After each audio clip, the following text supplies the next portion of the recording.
Awesome. Okay. I really appreciate you being here. It is a really good time to identify what it is that's going to matter in our lives, what it is that's going to really help us move forward and achieve our goals. Being the first part of the year, I love it because it's exciting. It gives us a lot of inspiration to move forward, maybe things we weren't necessarily able to do last year and maybe even the year before. But it is exciting.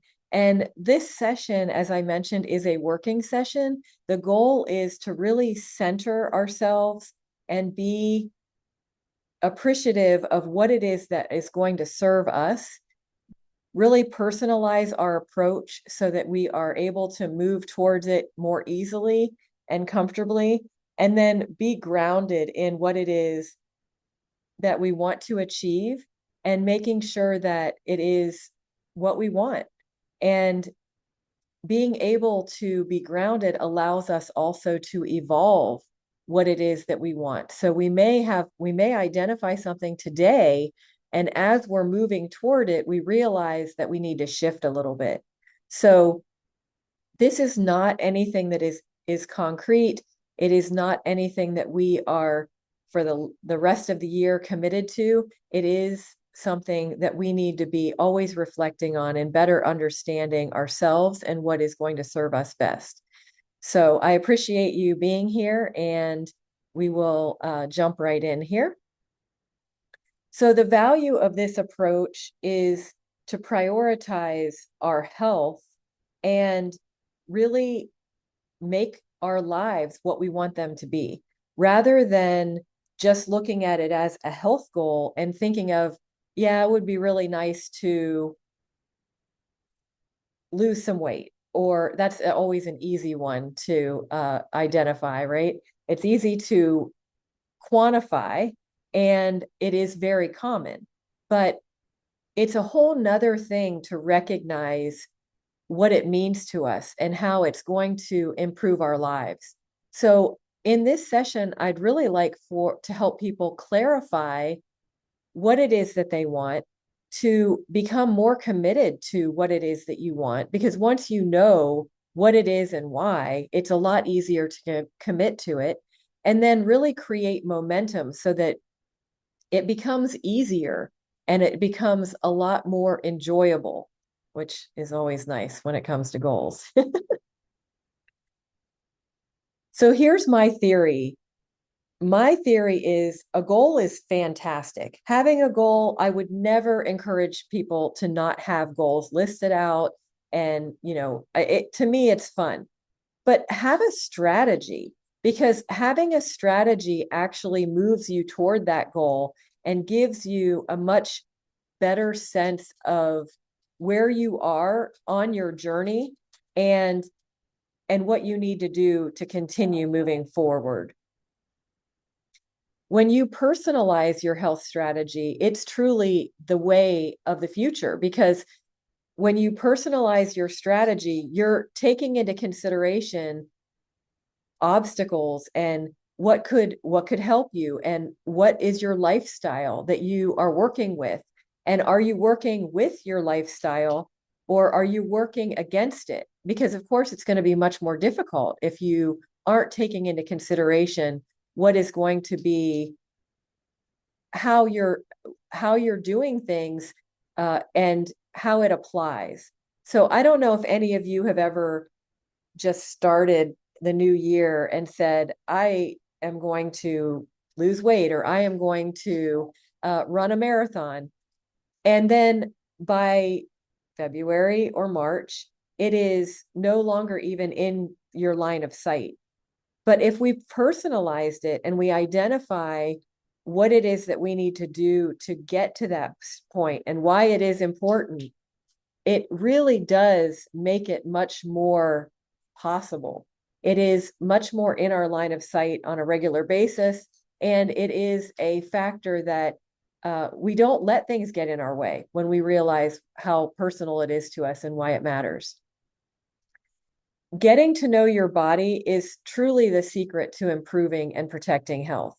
being able to recognize how your body responds to the strategies that you're implementing, and being able to navigate what is getting in the way. If you're having headaches because you're not drinking enough water, and because you're running so much that you're actually sweating and you're losing your you're losing your hydration, it's important to recognize what those factors are and how you can navigate around them and appreciate what your body is telling you.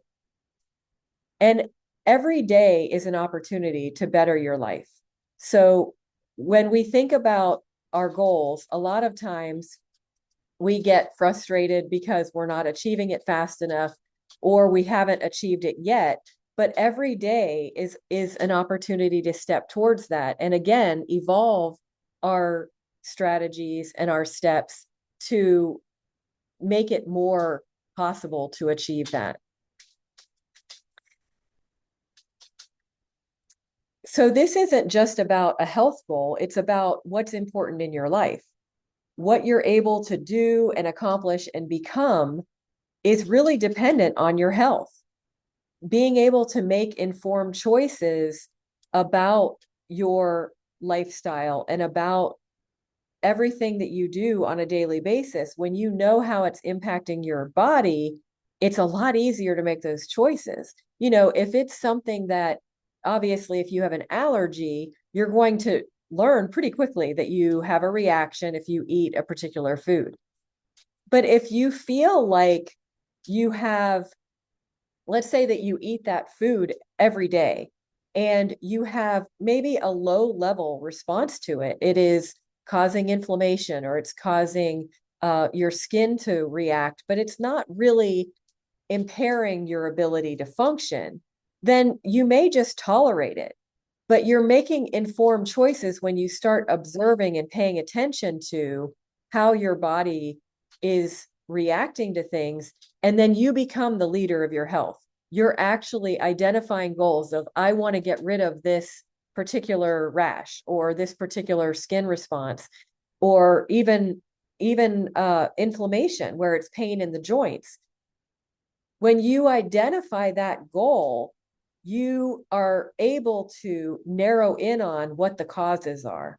And then you're making informed choices, you're getting to know your body, and you're becoming more of a decider instead of just kind of wavering and just doing whatever it is that everyone else is doing. So we all have examples in our lives of people who have either inspired us to do what they do, we follow their lead, or we need to do something different. And for those of you who don't know me, I will tell you that my inspiration are the two people on the screen right now, my parents. And it's unfortunate, but I needed to do something very different from my parents. My mom got sick when I was just 4 months old, and it was a process of understanding what was happening to her. She did not understand. She did not know what to do to help herself. She went to doctors and just asked for guidance and listened to what they said. And under a lot of circumstances, that can work. But what we have to appreciate is we have to listen to our bodies. And my mom didn't know what to listen for. She was very young. She was 26 when she first got sick. And she didn't know what to do for herself. And so she really handed her health over to the professionals. And that was something that did not serve her. She ended up passing away when she was 29. And that was my first impetus for understanding health. I apologize for the noise. My dog decides that he has to be making noise. But it is interesting when we learn from people who they don't have access. Like she literally did not have any guidance. she hadn't had any experiences of her own to observe. Her parents had lived to that point pretty healthy, but it was something that when I look at her experiences and what she did, the first thought I had was when I was old enough, I was only 3 when she passed, but when I was old enough to really reflect on it, was there has to be a better way. There has to be. And of course, I'm going to think that because I don't want to follow in her footsteps. And then, unfortunately, my dad passed when he was 53, also of cancer. And so it is that point of reflection where we have the opportunity to make different choices and really identify where we can do better for ourselves and our families. Again, my parents were the initial reason for me really looking into health and really learning about a new way. But my children were the catalyst for change and for commitment because I wanted to be here for them, but I wanted to guide them in a new direction and give them strength that I didn't know if I would have because I always thought that I would die young. And when I was expecting my first child, I realized that was out of the question. There was no chance that I was going to allow that to happen if I had any say in it. And that was what I realized was I do have a lot of say, and we all do. It is not something that we just assume that we're going to follow in our predecessors' footsteps. So here's the plan. Today, we'll be walking through ways that we can personalize our strategy for health. And we'll make sure that goals are targeting what you truly want. We want to make them easier to achieve and personalize them to your lifestyle and what you can actually what's realistic for you, and then make it enjoyable. So what we'll do is, this is the worksheet, and I did email it to each of you individually, but if you didn't receive it or if you didn't get a time to print it, it's no problem. Just grab a sheet of paper and we will be walking through each of the categories, and I will help you navigate this. So the first section is for the year. We're just going to think about the year for now. What is your health goal that you would like to achieve by December 31st, 2026? And what I would like you to do, we're going to have about 5 minutes here. I would like for you to think about a goal that is something that's going to help you in your life. It's going to help you achieve a better life, and something that you may have tried in the past and haven't accomplished, or it may be something entirely new. And I will be right back with you. I have to let my dog out, it seems.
Okay.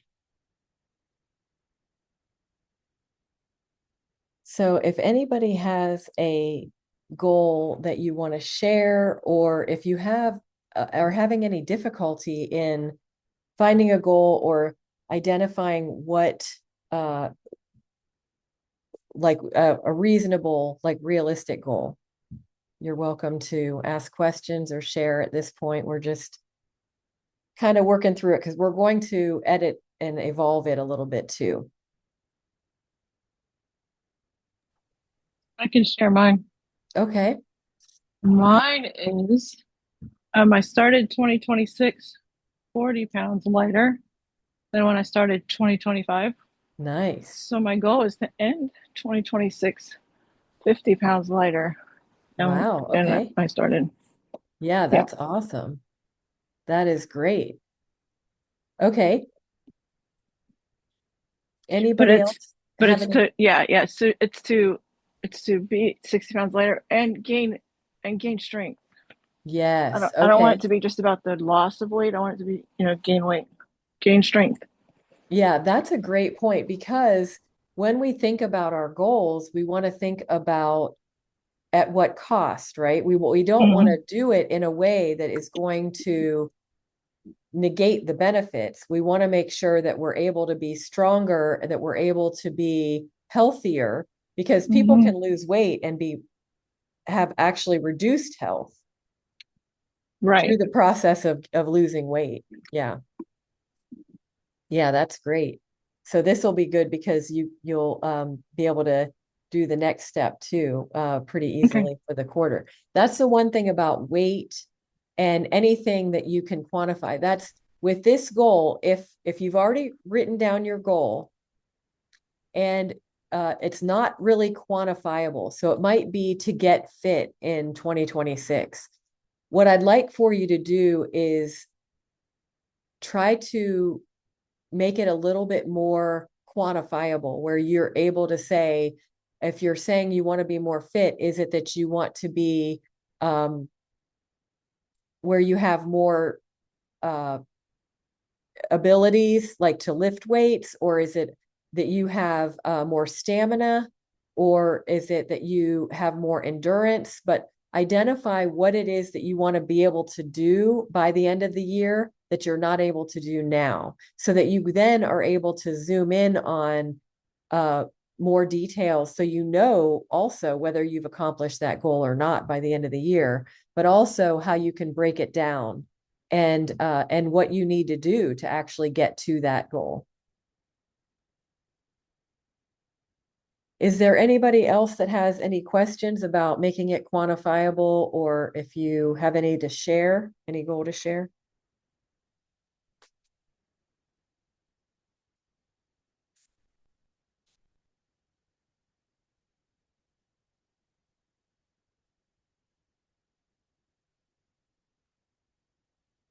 Okay. So the next step then is you want to take your 1 year goal and you want to break it down into a quarter goal, because what we want to be able to do is every 12 weeks, we want to be able to reflect on what we've accomplished. And when you have it in a little bit more bite-sized pieces, it does feel a lot more achievable. So when you look at your 1 year goal, think about what segment of that goal would you want to have achieved by the end of the first 12 weeks? And I'll give you a couple minutes for that.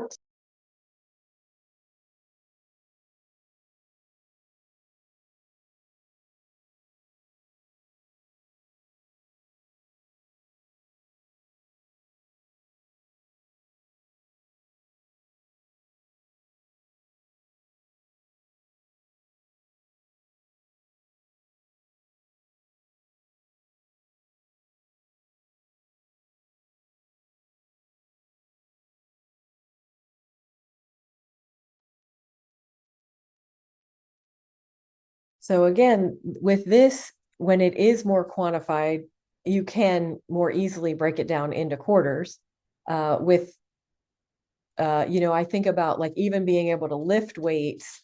You think about, if I want to be able to lift 100 pounds, in both hands, that would be mine anyway.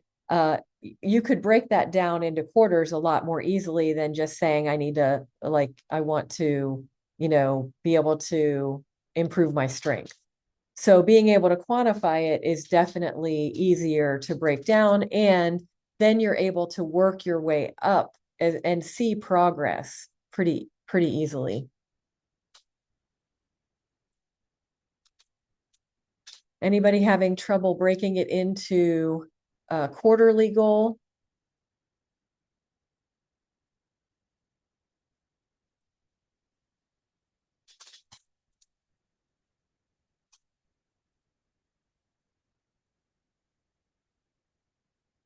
Okay, so the next question is, how is achieving this goal going to affect your life?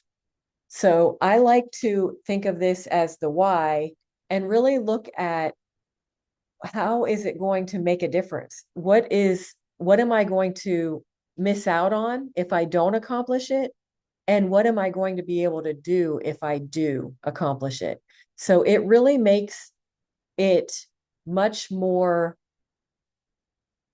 motivating when you have these in mind, but also it's giving you a sense of purpose and just it's so much deeper than, oh, I just want to lose weight.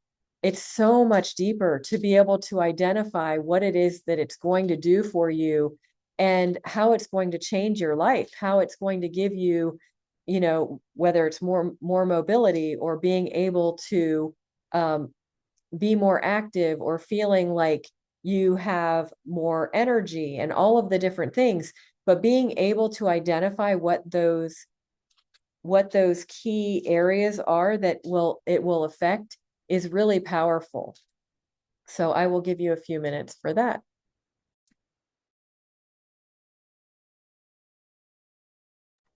I do have a quick question about the quantifying. Yes. Okay, so you just said for you, it would be to lift 100 pounds in each arm. For me, I don't lift weights, but through physical therapy, I know that I'm starting at the bar.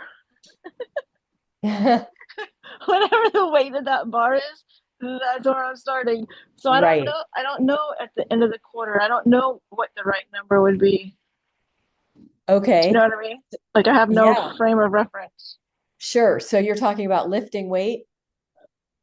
Yeah. So, I'll be doing like the not free weights, but the machines at the Y. Right. And I Okay, know, like so on this, I know on the circuit, when I'm doing the circuit, I have to have right now. I have to have everything at like the bar. So it's right. not zero. It's just whatever the bar weighs. I don't know even how much that weighs. I think it's 20, but yeah, I'm not sure. My son would know. And any guys on here you might know.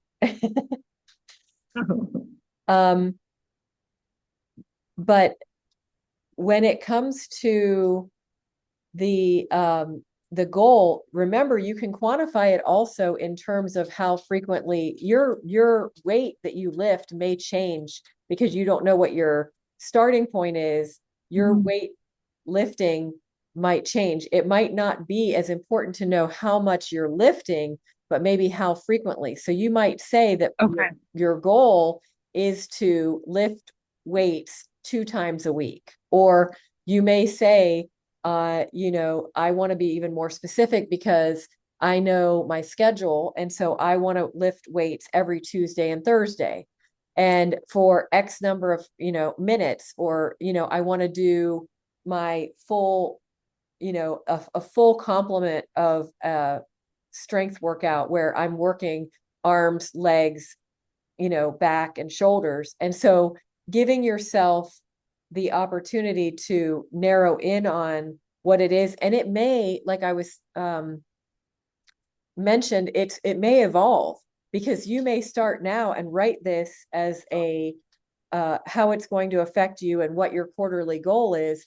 And then you start to realize, oh, this is going to affect me in so many other ways. And you build out that list more. And for your quarterly goal, you may make edits to, I'm actually realizing that I want to do it Monday, Wednesday, and Friday, because then I'm able to, now I've broken it down into, arms and legs, arm day, leg day, whatever, so you are breaking Yeah. it out. But I think it can be really valuable to have a sense of what you want it to do for yourself. And then when you work with a personal trainer to at least plan out your approach, they can give you guidance because you already know what you want to accomplish. Okay.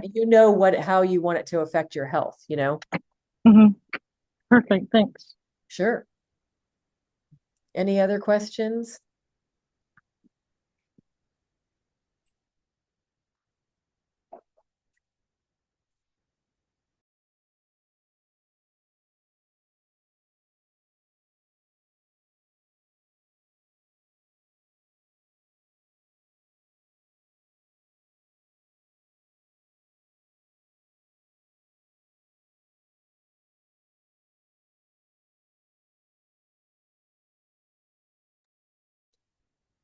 So how this is going to affect your life is really, again, it's that motivator, and it is realizing when things get tough, is it really worth pushing through?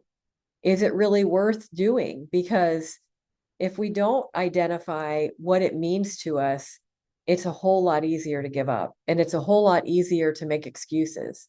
So that's why I would really love to see a long list here, if not right now, but afterwards.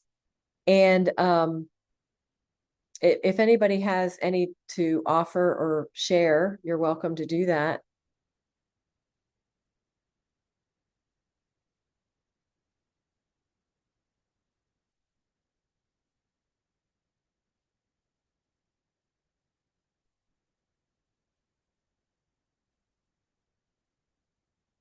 Okay. Well, I have the next step is, let's talk about what the possible obstacles are. So this could be that I just don't feel like it. Or it could be I have a friend who tells me that working out doesn't matter. Or I have someone who always says, let's go out drinking instead. Or it could be that I just work too much and my work gets in the way. And so, what this identification of obstacles can do for us is we're able to recognize and honor what has either gotten in our way before or what we feel could get in our way in the future. And it also gives us the opportunity to identify the power that it has over us. If it's our work and I say, I work too much, so I won't have time to do that, I need to, I've already identified why it's important to me. So I need to find time. And then what are the hours of the day that are most important to me, or that it would benefit me most? So, as an example, about 3 years ago, I decided that I needed to do yoga every day. And I knew that if I said I will do yoga 3 times a week, I knew myself well enough after going through this process to say my obstacles were, oh, I'll do it tomorrow. It's 3 days a week. I mean, I can do it Thursday, Friday, Saturday, and it's the same. I've made my goal. But if I keep putting it off, then I'm not doing it. So I also knew that my goal, the reason that I wanted to do yoga every day was because I wanted to have more mobility, I wanted to be more limber, and I wanted to lose some weight, and I wanted to feel really good energy wise. And I want to feel good with my energy levels every day, not just 3 days a week. So I was like, I know I need this. So I just committed to every single day. My possible obstacle was definitely working. I work all the time. Okay, but I knew it was a value to my health. And if I don't stay healthy, I can't work. If I'm not healthy, if I'm not feeling good, if I am constantly pulling muscles or I'm constantly having issues, then it's going to negate my commitment to my job as well. So I made the commitment that I would carve out time in the mornings, which seemed easier for me. I would just get up earlier or do my yoga, and fit it in a time that I didn't feel like it was detracting from my work. And that really made it easier for me because then I wasn't fighting against the current of my lifestyle. So, really thinking about the obstacles can allow you to make amendments to your plan and make sure that it fits in, that you're not going against the current all the time, and you're actually really able to do it with ease.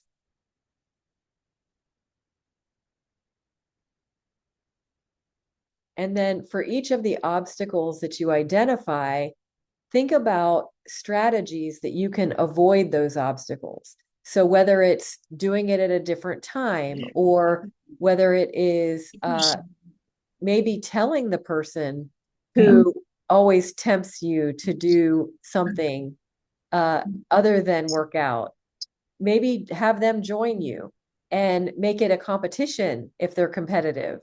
But it could be really great if you can figure out strategies to avoid those obstacles before they even present themselves, because you're already ahead of the game.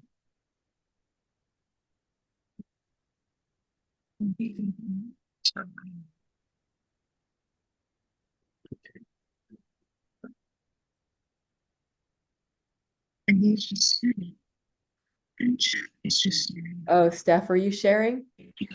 No, oh, Sage Oh, was talking. oh, sorry.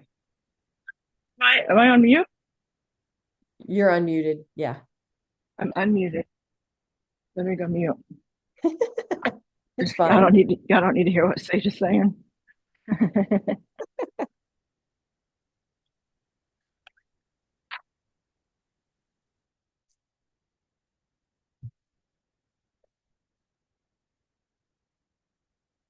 Well, you all definitely heard my dog. He kept pushing the button. I have these buttons that say outside and food and treats, and woo, he always pushes them at the wrong times.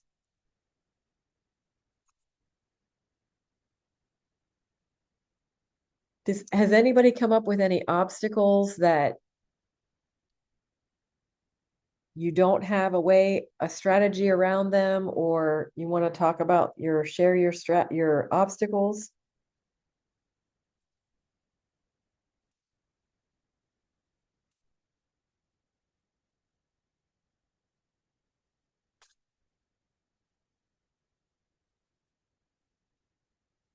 One of my obstacles is weather. Like, I want to go for walks, but the weather in Ohio right now is not necessarily inviting, we'll say. It was like 9 degrees the other day. I'm like, yeah, that's not going to happen.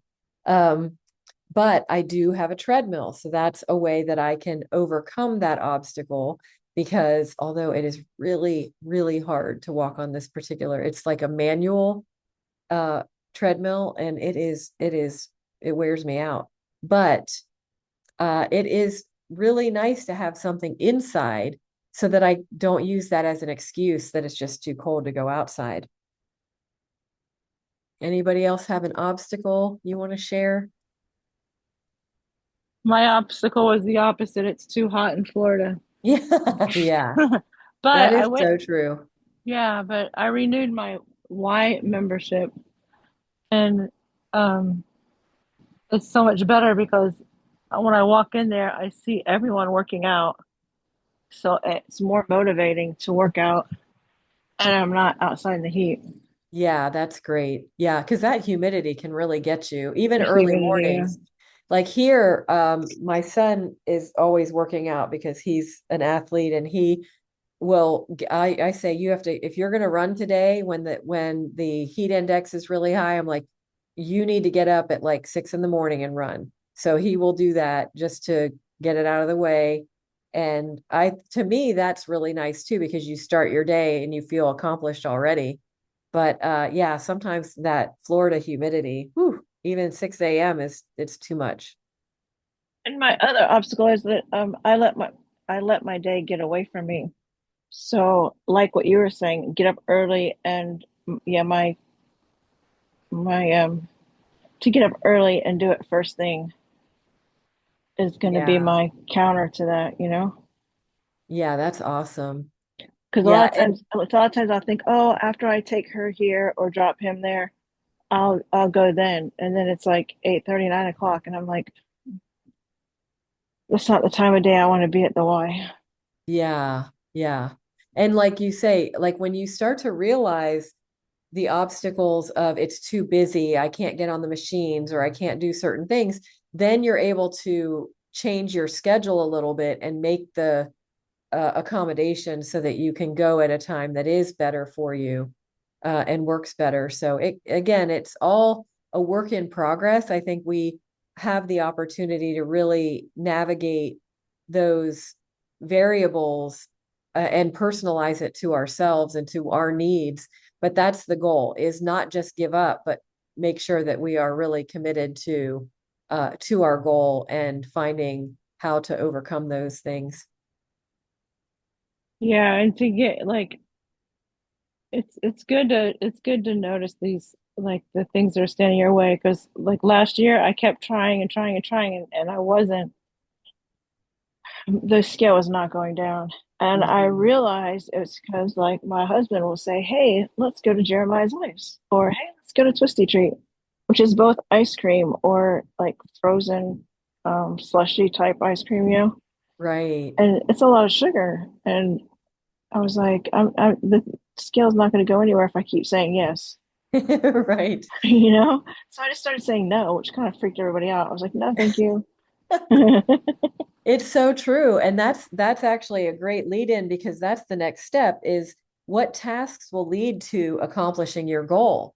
And we may have the gym on our list. We may have, walking and doing certain things, uh, even weight training. But if we aren't thinking about the other side of it, that is, what we're eating and how we're maintaining our health in other aspects, then it may not really move us toward our goal quickly enough and even by the end of the year. So what we want to do is identify on this next section. Now we want to think with the tasks that lead to our goals, we want to think of those that are daily, weekly, and monthly. Or in your case, it could be like, let's say 2 days a week. But what we want to do is write out all of the tasks that you feel could contribute and that you feel good about doing that would lead to the goal.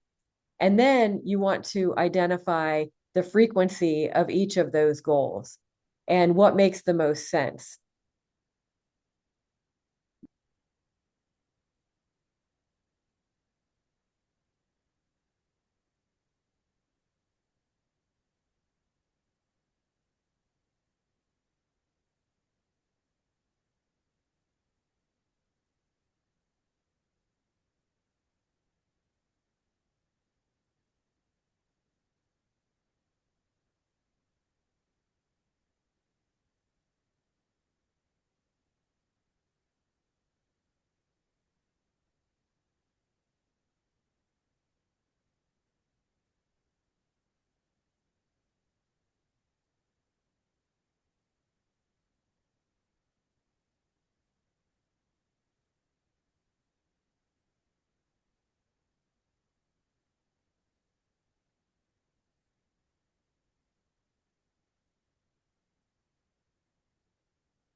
So when we have some of these tasks in front of us and we feel like some of them we aren't really clear on how often we need to do them.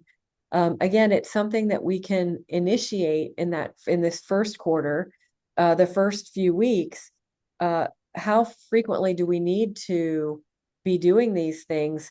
You might start out with a goal of doing it, 3 times a week or 2 times a week, and then just modify it as you're checking your progress, which is the next step, which how are you monitoring and tracking your progress? And I would include that in how frequently are you doing that? Because for some people, and this again is very personalized, it is a daily reflection on how did I do today with eating, like, let's say it's more, let's say that a person has identified that they have inflammation and their goal is to reduce their inflammation. And then they further refine it to say that they are going to lower their inflammation by eating a low inflammatory diet and doing some light exercise and so on. Well, it's identifying then the frequency of all of those steps. And then when you're reflecting on what you've done, I would say that the food aspect of it, because if it's a new diet and a new way of eating, it could be really valuable to reflect on your progress daily, because it is, how did I do today? And then how can I improve tomorrow? Because it's such a new process. Another thing is when we're looking at the tasks that will lead to accomplishing your goal, grocery shopping, when you're changing your diet, it's a totally different approach, isn't it? Because in some cases, if you're looking at an anti-inflammatory diet, you need a lot of fresh produce. And it may mean that you go to the grocery store 3 times a week instead of going once a week where you used to, because you're not eating as much processed food that just sits on the shelf.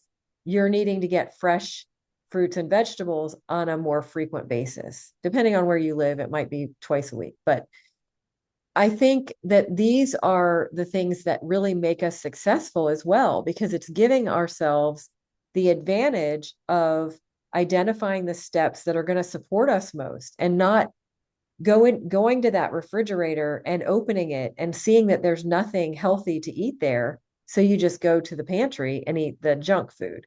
So it it's exciting to know that it makes it so much easier when you have a full refrigerator of fruits and vegetables and lean meats, because you're not putting yourself in that precarious position to say, oh, let's just eat out or let's just go to the pantry.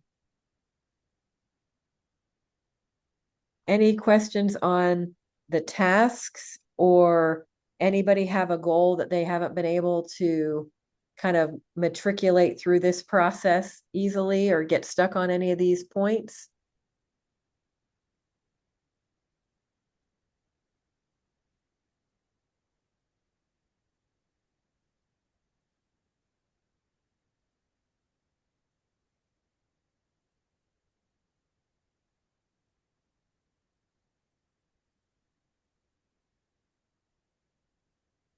No challenges there? Okay.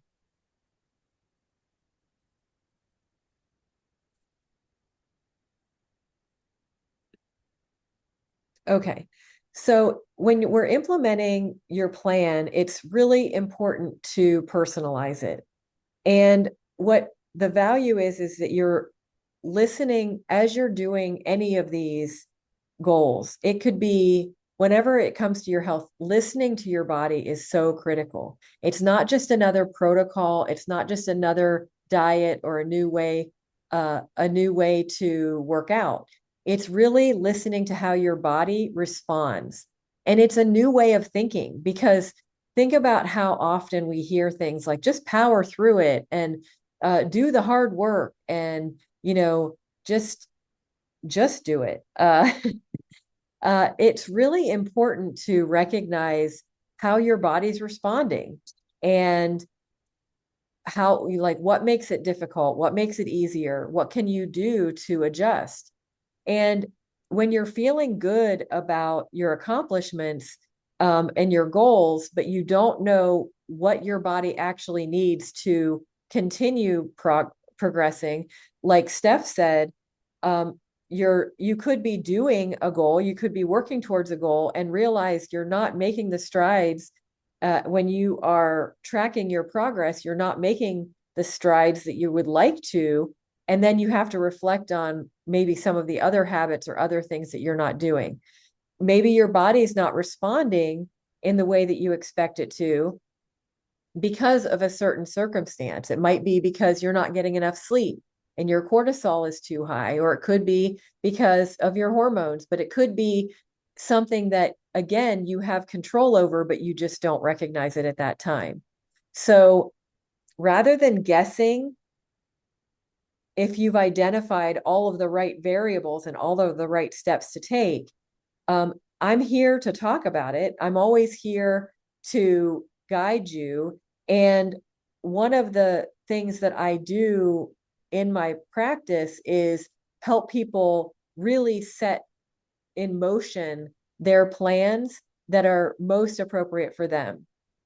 So if you've had difficulty sticking to plans in the past, or you have concerns about obstacles that you haven't been able to overcome, if you aren't sure about your strategy, it just doesn't seem to be working, or you're not sure that it's specific enough, or you don't have any support, that can be really challenging. If you have people that are kind of fighting against you, or you don't feel like anybody believes in you, that can be challenging.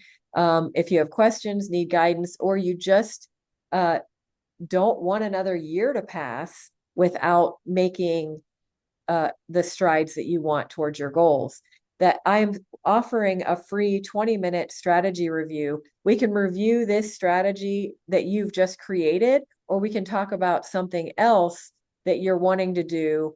Because I know we often have more than one goal. Like Steph even pointed out, she's got a couple of goals right now going for her health. And it's so valuable because when you have an outside perspective, it gives you an opportunity to really think through how your body, again, is responding, but also what it is that your body needs to mix it up a little bit and to do things a little bit differently. Now, I do DNA strategies, so I do typically go really deep into personalizing your health and looking at how your body is actually responding to all of the input that you're giving. But it doesn't have to be that deep. It can be looking on the surface of what signs is your body giving? Like what signs are coming up for you that you are either overdoing it or you're not pushing your body enough, and how can you support yourself? So that's really what I'm here for. And I really enjoy sitting down and helping people navigate that process and identify what they can do to make little tweaks to improve it, and sometimes even figure out exactly what it is that they want, because everything is, very personalized, and I'm very much available to help you figure that out. So anybody have any questions?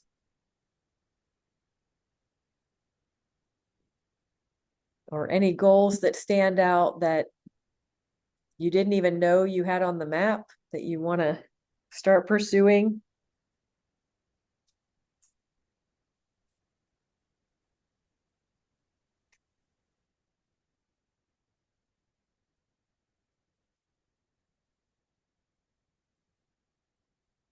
Well, I really do appreciate all of you attending tonight. I appreciate your time, and I really hope that this was helpful for you.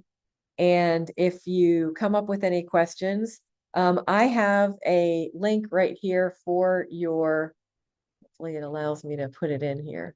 This is let's see if I can copy and paste it. I'll just put the link for a meeting. Oh, hopefully I didn't just mess it up. I think I did. Let's see.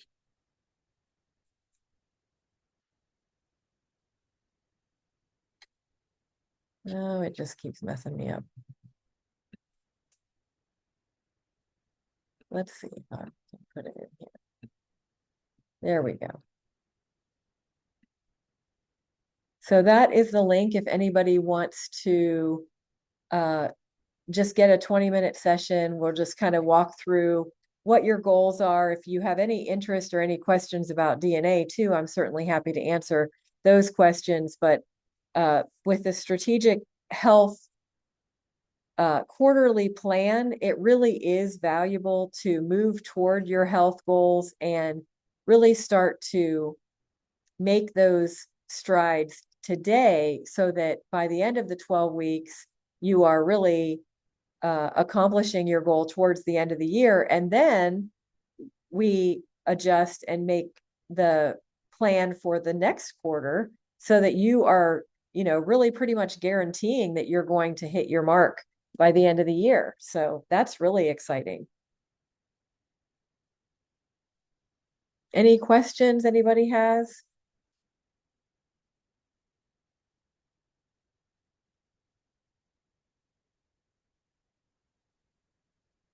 Well, I really appreciate you being here, and I hope you have a great evening. And I hope to talk to you and get a chance to go over your goals. Thank you so much and have a great evening.